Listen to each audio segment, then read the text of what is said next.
아멘. 이 할례 문제를 다루는 것은 로마서 말씀했던 그 대상 그리고 그 목적과 방향성이 지금 점점점 구체화되고 있는 것이죠. 처음에는 모든 사람에게 예수가 필요하다.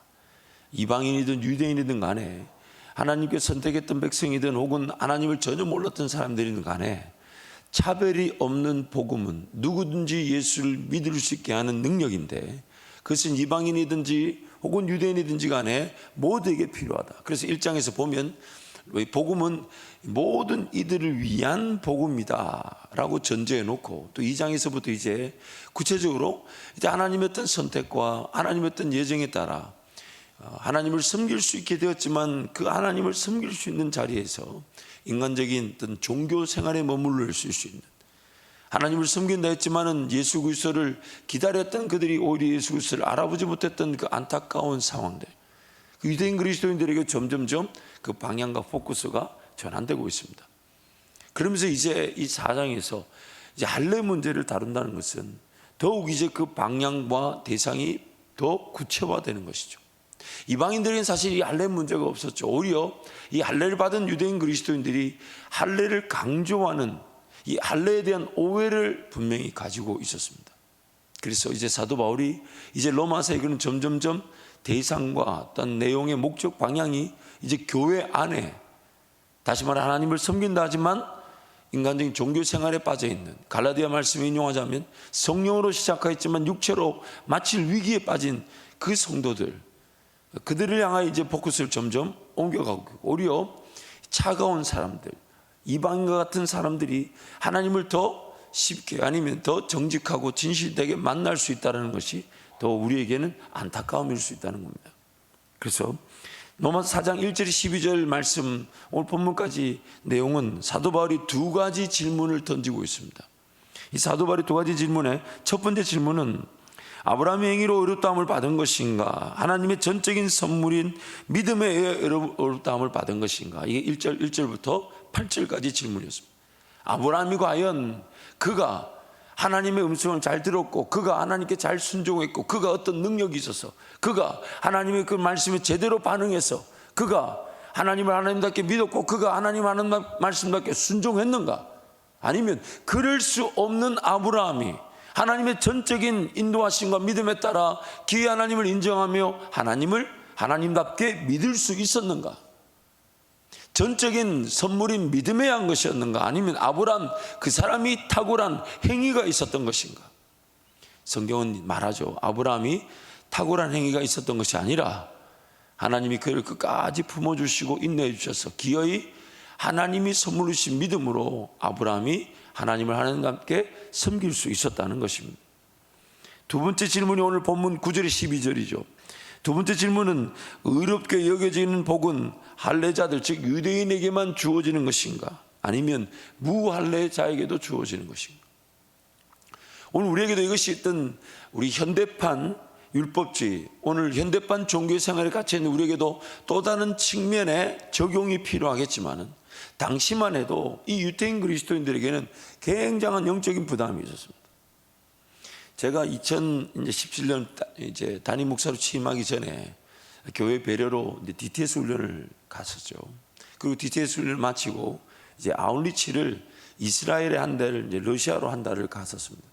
그 이스라엘 한 달을 갔는데, 이스라엘 우리 이제 한 달 갔더니 이거 어떻게든 거기서 복음을 전하고 또 섬길 기회를 찾다 보니까 유태인들이 그 러시아에서 유태인 디아스포라, 흩어진 유태인으로 살던 유태인들이 러시아에서 돌아와서 이렇게 사는데, 러시아에서 돌아오다 보니까 이분들의 어떤 그 경제적 형편이 매우 어려운 거예요.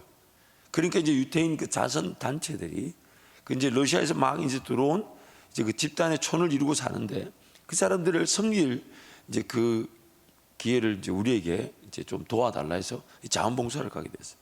가서 이제 생필품들, 특히 우리 음식 재료들을 이렇게 좀 담아가지고, 이제 무라든지 뭐 채소 또 뭐 갖가지 이렇게, 주로 농작물이었던 것 같아요. 이걸 담아주고 있는데, 그때가 이 무교절 기간이었어요. 무교절이 뭡니까? 누룩이 없는 무교, 누룩이 없는 빵을 먹는다는 거거든요. 무교적 기간이니까. 또 공교롭게 우리는 이제 점심을 간단하게 먹을 거라고 샌드위치를 싸가지고 갔어요. 그걸 보더니 그걸 왜 일찍 얘기하지 않았냐면서. 그 부정 탄다고 봉사하던 우리한테 저 집 밖에 나가서 먹고 오라더라고요. 그래가지고 봉사를 실컷 하다가 샌드위치 점심 때 그 샌드위치를 자기네들 경내에 두면 안 된대, 집안에. 그래가지고 집 밖에 샌드위치를 다 뒀다가 밥 먹을 때 우르르 나가가지고 집 밖에서 샌드위치, 그 바람 날리고 먼지 날리는 데서 샌드위치를 먹었던 적이 있습니다. 물론 이제 이 유대인 그리스도인들이 이제 그러한 더 이상 율법적 지배를 받지 않아야 된다는 것은 알지만은 나면서부터 그런 종교 생활, 반드시 지켜야만 하는 법으로 인식되어져 왔던 그들이 이제 예수를 믿고 하나님의 자녀로 회복되었다 하지만 사실 그 하나님이 그 하나님이에요. 그 사람들은 그 하나님이 그 하나님이에요. 그러다 보니까 뭔가 율법적 내용이 성령을 통해 지켜지게 되는 것이지만 또 한편으로는 성령을 통해 지켜지는 것이 나의 어떤 자발적 의지와 또 나의 자발적 순종도 함께 결부되어져 있다는 것을 알기 때문에 이 유대인 그리스도인들 입장에서는 이 율법적 이 내용들이 자신들에게는 반드시 지켜져야 된다는 그 부담이 적지 않습니다. 그러다 보니까 이제 이 율법적 내용 자체를 어떤 강요하지는 않지만 이 율법적 내용 자체를 가능하면 지키는 것이 좋지 않냐. 그것이 가장 크게 대두됐던 말씀이 갈라디아서 말씀이에요. 그리고 그 율법적 내용을 강조했던 그 부분에 대해서 사도 바울은 엄격하게 다른 복음, 잘못된 복음, 1장 10절이 그렇게 하죠. 사람을 기쁘시게 하랴 하나님을 기쁘시게 하랴. 이 율법에 대한 오해는 이 유대인 그리스도인들에게 굉장한 이슈였습니다. 그래서 예수를 믿고 거듭났다고 하면서도 이 유대인 그리스도인들이 복음을 전하는 자리에서 가능하면 율법도 지켜라, 가능하면 할례도 따라라, 따르는 것이 좋다. 예수님을 통해 이루어진 그 의식법, 제사법을 그 예수를 믿은 사람들에게 강요했던 것입니다. 그 부분을 지금 당시 사도 바울 당시에 굉장한 이슈였습니다. 갈라디아 교회는 그것을 인해서 갈라디아 교회 내부 안에 그런 영적인 엄청난 다툼과 분열과 갈등이 있기까지 했습니다. 이방인 교회인데 유대인 그리스도인들이 복음을 전한다면서 가능하면 율법도 지키는 것이 좋다, 이렇게 하는 것이 좋다. 그것이 교회 안에 분란을 일으켰던 것이죠. 그래서 두 번째, 이 할례에 대한 오해가 있었습니다. 그러다 보니까 그 할례를 강조하게 된 것이죠. 이 굿뉴스 스터디 바이블의 내용에 보니까 이 할례라는 내용을 아주 잘 정리했어요. 남자 성기의 표피를 자르는 행위, 하나님이 그의 백성과 맺은 언약의 표로서 이스라엘의 남자 어린이들은 출생한 지 8일을 위해 할례를 받았다. 율법은 남자 어린이가 난 지 일주일이 되었을 때 할례를 받을 것을 규정하고 있다. 할례를 받지 않은 자는 이방인으로 인정되었다. 이 할례에 대한 의미죠. 그래서 창세기 이제 17장에 이 할례가 처음 등장합니다. 창세기 17장 1절 14절을 한 절씩 교독합니다. 아브라함이 99세 때에 여호와께서 아브라함에게 나타나서 그에게 이르시되 나는 전능한 하나님이라 너는 내 앞에서 행하여 완전하라. 내가 내 언약을 나와 너 사이에 두어 너를 크게 번성하게 하리라 하시니 아브라함이 엎드렸더니 하나님이 또 그에게 말씀하여 이르시되 보라 내 언약이 너와 함께 있으니 너는 여러 민족의 아버지가 될지라. 이제후로는 내 이름을 아브라함이라 하지 아니하고 아브라함이라 하리니 이는 내가 너를 여러 민족의 아버지가 되게 함이니라. 내가 너로 심히 번성하게 하리니 민족들이 나게 하며 왕들이 내게로부터 나오리라. 내가 내 언약을 나와 너 및 내 대대 후손 사이에 세워서 영원한 언약을 삼고 너와 내 후손의 하나님이 되리라. 내가 너와 내 후손에게 내가 거류하는 이 땅 곧 가나안 온 땅을 주어 영원한 기업이 되게 하고 나는 그들의 하나님이 되리라. 하나님이 또 아브라함에게 이르시되 그런즉 너는 내 언약을 지키고 내 후손도 대대로 지키라. 이것이 나와 너희와 너희 후손 사이에 지킬 내 언약이니라. 너희는 포피를 베어라.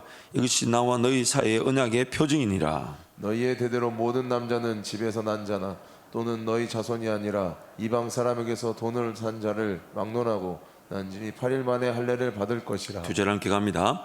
너희 집에서 난 자든지 너희 돈으로 산 자든지 할례를 받아야 하리니 이에 내 언약이 너희 살에 있어 영원한 언약이 되려니와 할례를 받지 아니한 남자 곧 그 보피를 베지 아니한 자는 백성 중에서 끊어지리니 그가 내 언약을 배반하였음이니라. 아멘. 이 하나님께서 아브라함에게 할례를 명하신 것은 갈대아 우르에서 하란을 거쳐 가나안 땅에 들어온 뒤 일한 것이 없이 어렵다 여김을 받은 그 15장 다음 17장에서 등장하고 있습니다. 하나님께서 참 이 말씀을 그때그때 주기를 원하시는데 아브라함이 하나님을 잘 식별하지 못했었죠. 그래서 갈대아 우르에 있을 때부터 하나님은 이 약속의 말씀을 주셨는데 못 알아듣고 하란에 머물러 있는 것을 하나님 가나안 땅으로 옮기셨다고 말씀하죠. 옮기실 때 그때 이제 창세기 12장에서 이제 하나님의 그 약속의 말씀을 재차 주셨을 때 그때 듣지만 15장에서 하나님이 다시 나타나셔서 말씀해 주실 때에 그때서야 아브라함은 그 하나님을 믿더라라고 말합니다.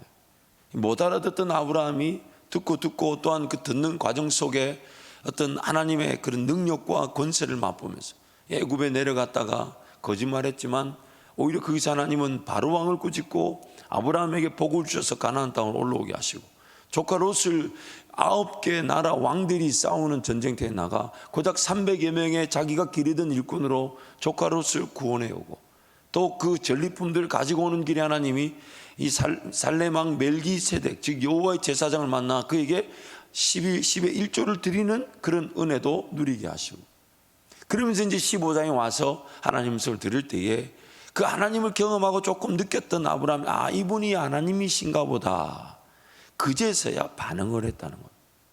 우리 신앙도 살펴보면 거의 다 그렇습니다. 내가 하나님을 오늘 만났다 하지만 오늘 만난 게 아니에요. 내가 오늘 하나님을 깨달은 것이지 하나님은 내가 태어나기도 전부터 계획하셨고 내 인생이 날 때부터 나를 지키고 계셨으며 나에게 끊임없이 은혜 베풀기를 원하셨는데 이 인생이 제 가운데 사로잡혀 있다가 그 돌아오는 하나님을 아는데 고백하는 그 시기가 인생마다 다 다르더라는 겁니다. 인생마다 다 다르. 그러니까 여러분 자녀들 왜 기도할 때 하루라도 빨리 주님 만나게 하여 주옵소서. 그 인생의 시기가 하루라도 빨리 만나게 하여 주십시오. 인생이 하나님 만나는 그래서 하나님 앞에 반응하는 그 누군가는 그래요. 그날이 거듭남의 날이다 하지만 실제로 그렇지 않습니다. 자기가 하나님을 하나님답게 그냥 깨닫고 반응한 날이지 우리 거듭남의 날은 이미 세상을 지기 전부터 자녀로 확정되어 있었습니다.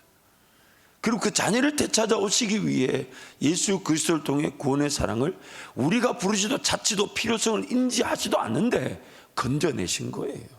그러므로 오늘 하나님은 우리가 여전히 죄인되고 연약하고 원수 되었을 때 예수님을 죽게 만드셨어요. 아브라함처럼 그렇게 하나님을 반응하는 인생의 날들이 있죠. 그리고 그 15장에서 말씀하셨던 하나님은 이제 17장에서 다시 나타나시는데 공교롭게도 이 아브라함이 하나님이 분명히 너의 자손이라 네 배에서 나온 사람이 너의 자손이라고 얘기했지만 기다리지 못하고 하갈을 통해 이스마엘을 낳습니다. 그게 87세라 그래요. 그 이제 99세 때 이제 17장에 다시 나타나죠. 14년 정도. 그래서 학자들에 따르면 15장과 17장 사이는 적어도 14년의 시간이 경과되었다고 합니다. 하갈을 통해 이스마엘을 낳고 약 한 횟수로 14년이 하나님 침묵하셨다가 그리고 17장에서 99세 때에 말씀을 주시는데 그 말씀은 이제 내년이 되면 이삭을 낳게 되니까 참 하나님 이 순서가요 굉장히 신묘막측하십니다.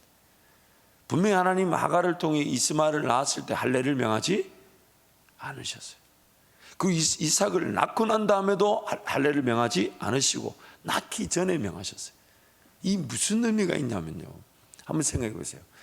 이삭을 낳고 난 다음에 할례를 하라고 하면 아브라함 입장에서는 그 아들의 그걸 자른다는 게 쉽지가 않은 일이에요. 이게 여성분들은 잘 모르지만 남성분들은 압니다. 그 아픔이 얼마나인지. 그러니까 물론 이 의견은 신학계에서는 아마 잘 돌아다니지 않는 의견이에요. 제가 만든 거기 때문에 이 순서로 보자면 어느 게 더 아브라함이 순종하기가 좋았을까요? 이삭을 낳기 전에 할례를 명하는 것과 이삭을 낳고 난 다음에 명하는 것과요? 낳기 전에 명하는 것이 하나님이 정말 자녀를 100세에도 주시는구나, 말씀대로 이루시는구나, 그 말씀에 순종하기가 훨씬 더 능력이 있게 되는 것이죠. 어쨌든 이삭이 이제 내년에 태어나게 되니까 하나님이 이삭 태어나기 전에 그 할례에 대한 법도, 즉 너는 아브라함은 하나님을 믿지 못하여 하갈을 통해 이스마엘을 낳았지만 하나님은 약속대로 자식을 주겠다는 겁니다. 자식을 주겠다는 거예요. 그리고 자식이 태어나면 이것이 우리 사이에 표징이 되고 언약의 관계, 즉 자식을 주신 것이 분명한 약속의 실행이 되는 거니까 그때 되면 할례를 행해라. 그래서 영원한 언약, 즉 하나님께서 약속하신 대로 그 약속의 말씀 우리 삶 가운데 이루신다는 것을 늘 잊지 말고 살아라. 이게 할례의 의미예요. 그러므로 할례라는 것은 아니면 어떤 의식법이든지 간에 어떤 제사법이든지 간에 그 모든 것들은 하나님과의 관계를 형성하고 회복하기 위한 조건이 아니라 하나님께서 자기 백성을 자기 백성답게 대하시고 지켜나가시고 보호하시고 인도하시겠다는 약속의 표가 되는 것입니다. 약속의 표. 그것이 지켜지게 될 때 내가 하나님의 자녀가 되는 것이 아니라 하나님 나를 자녀 삼아 주신 것에 음성을 잘 식별할 줄도 몰랐어요. 음성을 내가 들을 줄도 몰랐어요. 이분이 말씀하시는데 하나님이신지 아니신지도 몰랐어요. 근데 하나님의 전적인 은혜로 그 음성이 들려지고 인도하심을 보고 경험하게 되고 하나님 알아가게 되니까 그 하나님을 하나님답게 내가 고백할 수 있게 되었을 때, 그래서 그 순종의 상태에서 처음부터 하나님이 할례를 명하셨다면 아마 기등맹이로 들었을 거예요. 종종 여러분 기도하다 보면 우리한테도 그런 일이 좀 있지 않아요? 그때 이거 하나님의 뜻이었구나. 그때 하나님 나한테 이거 말씀하셨는데 내가 기등뱅이로 들었구나. 기등뱅이로 들었단 말 혹시 아십니까? 저희 집에서 종종 자주 제가 듣는 말인데, 당신은 기등뱅이로 듣는다. 근데 인생에 처음 들어봤어요. 결혼하고 처음 들어봤는데 기등뱅이로 듣는다는 말 아시죠? 예. 네. 일로 듣는 게 아니고 일로 듣는다는 거죠. 오늘 또 교회에서 머무는 것이 좋을 것 같습니다. 어쨌든 우리가 그럴 때가 있어요. 이거 옛날에 내가 이거 들었던 것 같은데, 그때는 그 음성이 나한테 이렇게 와닿지도 않고 그것이 하나님의 뜻으로 받아들여지지도 않았는데 나중에 이거 재차 듣다 보니까 이거 내가 순종해야 될 일인가 보다. 여러분, 예수님이 눈먼 자를 고치실 때 2번 안수하는 장면이 나오죠. 분명히 예수님은 한 번에도 안수가 되게 하셔서 치유되게 하실 수 있는데 왜 2번을 하셨을까? 그것은 예수님의 능력의 부재라기보다는 우리의 영적 상황을 예수님이 알려주시는 거죠. 한 번의 만지심으로 우리 눈이 확 열리지가 않는 영적 상태. 은혜를 받고 받았지만은 그 은혜를 받고 받는 내가 끊임없이 은혜를 받지 않으면 온전히 눈이 떠지지 않는 상태. 물론 단번에 치유와 단번에 기적으로 그렇게 눈을 보고 또한 그 병이 고침받는 경우도 있지만 그 2번의 안수 사건을 우리에게 보여주신 것은 우리 영적 상태, 재차 하나님의 은혜가 필요하고 또 확인이 필요하고, 처음에는 내가 들은 것 같은데, 내가 본 것 같은데, 이런 어떤 생각들.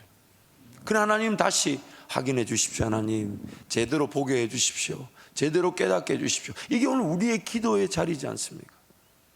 그래서 지금 이런 모든 하나님이 우리에게 말씀하시는 것은 그것이 어떤 순종이든지 간에 하나님은 내가 순종할 수 있는 때에 최고의 순종의 기회를 주시는 분이시죠. 그래서 처음부터 이 할례를 명하신 것도 아니었다니. 이것이 나중에는 어디에 또 적용되냐면 이스라엘 백성들이 하나님이 말씀하신 그 의식법들, 제사법들을 지켰기 때문에 백성이 된 것이 아닙니다. 출애굽하고 난 다음에 그들에게 그 의식법, 율법이 주어진 것은 홍해 사건, 홍해 기적, 만나와 메추라기 다 먹고 시내 산에 이르렀을 때 그때 하나님이 율법의 말씀을 주셨죠. 그럼 율법의 말씀을 준 목적이 뭡니까? 하나님의 백성이 되기 위한 전제 조건이 아니라 내가 뭔가 지킬 수 있는 사람이 아니라는 거예요. 나한테 하나님은 그 율법이라는 것은 하나님의 보호장치, 즉 하나님의 백성들을 보호하고 지키기 위한 거지만 그러나 그들이 그 율법을 지킬 수 없기 때문에 예수님이 율법을 지키게 하시고 성령께서 이제 그 지켜진 율법이 우리 삶 가운데 적용되게 하시고 또한 우리 삶 가운데도 그 율법이 열매로, 즉 지켜진 것이 열매로 맺혀지게 한다는 겁니다. 그것이 하나님의 은혜인데 그것이 마치 두렵고 떨림으로 그냥 이것도 해야 되지 않냐 저것도 해야 되지 않냐, 마치 이런 거죠. 제가 이런 표현을 자꾸 써서 죄송한데 막 가족들 중에 막 담배 핀다 술 먹는다 네가 그래가지고 신앙생활 하는 거냐 이런 말 하면 안 된다 이 말이에요. 담배를 피는데도 예배 와주는 게 감사하죠. 술을 먹는데도 예배당에 오고 싶은 그 마음이 귀한 거죠.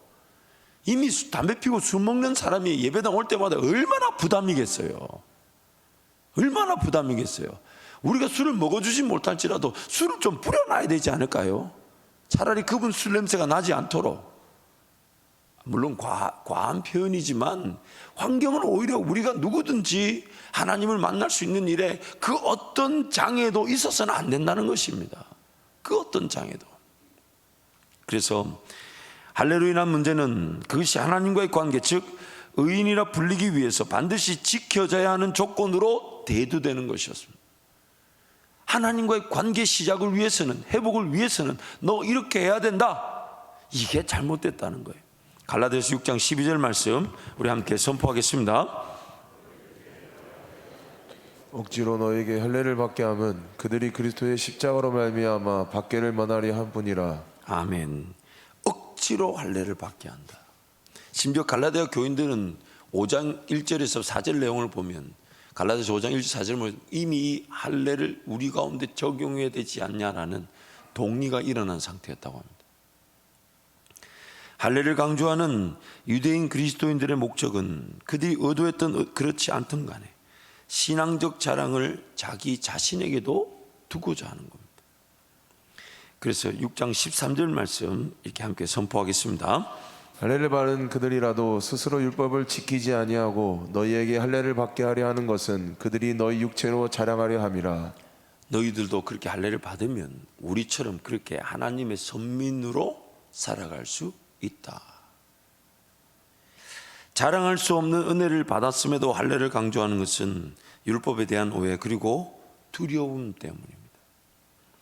아무것도 할 수 없다는 것 자체가 사람을 힘들게 합니다.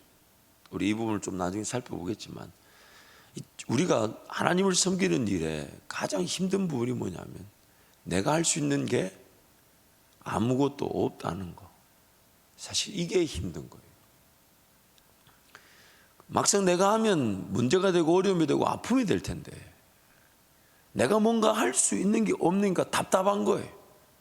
하나님 앞에 머물러서 하나님 그분이 전부가 되십니다.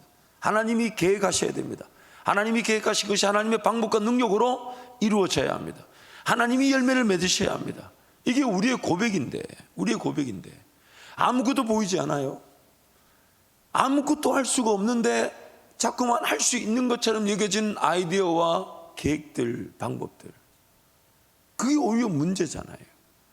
그러니까 우리가 힘든 게 뭐냐면 신앙생활이 힘든 게 하나님의 음성이 잘 들리지 않는 것보다 내가 내 힘으로 뭔가 할 수 있는 게 없다라는 게 힘든 거예요.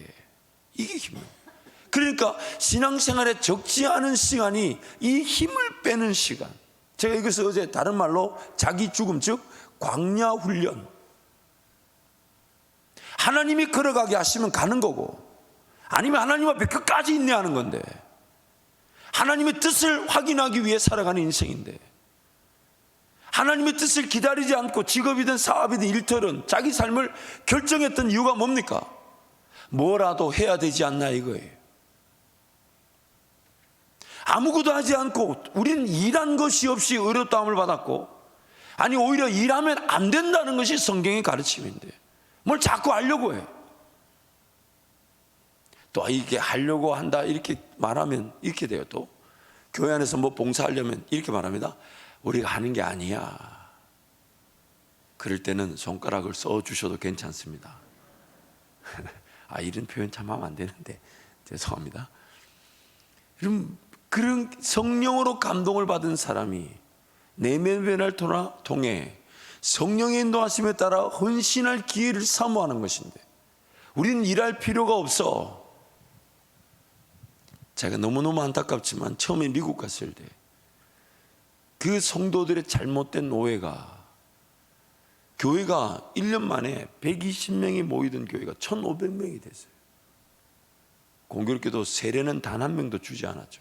어쨌든 그 1,500명 되는 교회가 나중에 그 목사님이 떠나니까 불과 몇 개월 만에 다시 100명대로 떨어져, 교회가 사라져 버렸어요. 지금 그 교회가 없어져 버렸어요. 너무너무 안타까워. 근데 그때 그 성도들의 오해가 뭐냐면 성령으로 시작하자는 것인데, 우리는 아무것도 아니야, 아무것도 할 수 없어라고 성령께서 주시는 헌신의 기회, 성령께서 주시는 희생의 기회, 성령께서 나에게 주셔서 모든 이들이 다 그거 힘들다 어렵다 안 한다 할 때 눈물을 흘리며 나부터 그 일에 헌신한, 그 시편 말씀에 그들을 뭐라고 얘기합니까? 눈물로 씨를 뿌리는 자는 기쁨으로 단을 거둔다 하는데, 오히려 아무도 없다 하면, 근데 나한테 아무도 그 일을 헌신하지 않는다는 것이 부담이라면, 하나님 이 부담이 하나님께로부터 온 것이라면 아무도 헌신하지 않고 아무도 봉사하지 않아도 제가 하겠습니다. 이게 내가 아무것도 할 수 없으나 성령이 하시는 것인데, 성령이 하실 그 일을 늘 배제해 두고 내가 안 해도 누군가 하겠지, 누군가 합니다. 그럼 나는 도대체 누구를 믿고 있는 거고, 나는 누구와 동행하고 있는 걸까요? 나는 아무것도 안 했는데 예수를 믿게 되었어요. 그럼 오늘 내 삶에 아무것도 안 하고 가만히 이렇게 있습니까? 그게 안 돼요. 왜냐하면 아무것도 안 한다는 것은 하나님을 신뢰한다는 것인데, 나에게서부터 일이 시작되는 것이 아니라 하나님께로부터 일이 시작된다는 걸 고백하는 거예요. 그렇다면 하나님께서 일을 시작하게 하실 때 나부터 열정을 갖게 하실 것이고, 나부터 뜨거워지게 하실 것이고, 나부터 하나님의 지혜를, 성령의 인도하심을 깨닫게 하실 것이고, 나부터 순종할 기회를 갖게 하시는 분이 바로 나의 하나님이십니다. 나의 하나님. 그래서 오늘 우리는 그 길을 걸어가는 것인데, 그러다 보니까 성령이 주시는 지혜가 깨달아지지 않다 보니까, 인내하지 않다 보니까 아무것도 나에게서부터 시작되면 안 되는데 하나님께로부터 시작되어질 그 은혜를 은혜답게 누리지 못할 수 있더라는 것입니다. 사랑하는 성도 여러분, 오늘 우리의 삶에 성령 하나님의 그 인도하심이 관가되어서는 안 됩니다. 아무것도 할 수 없다는 것은 내가 아무것도 안 한다는 것이 아니라 나에게서부터 일이 시작되어지는 것을 철저하게 죽이라는 것이고, 성령께서 나를 통해 일을 이루실 때에 그 일이 이루어질 것을 기대하라는 것이에요. 그런데 그것을 기대하지 않고 육체를 자랑한다, 나도 이 정도는 할 수 있다, 그게 할례를 강조하게 된 원흉이라는 겁니다. 원흉, 잘못된 것이라. 무엇보다 우리가 잊지 말아야 될 것은, 하나님과의 관계 회복을 위해 하나님 앞에 나아갈 때는 그 어떤 것도 장애물이 될 수가 없습니다. 조건으로 요구될 수 없어요. 누구든지 예수 이름으로 달려가게 되면 하나님 나에게 합당한 은혜를 베풀어 주시는 것입니다. 합당한 은혜를 베풀어 주시는 것입니다. 우리 찬양하겠습니다.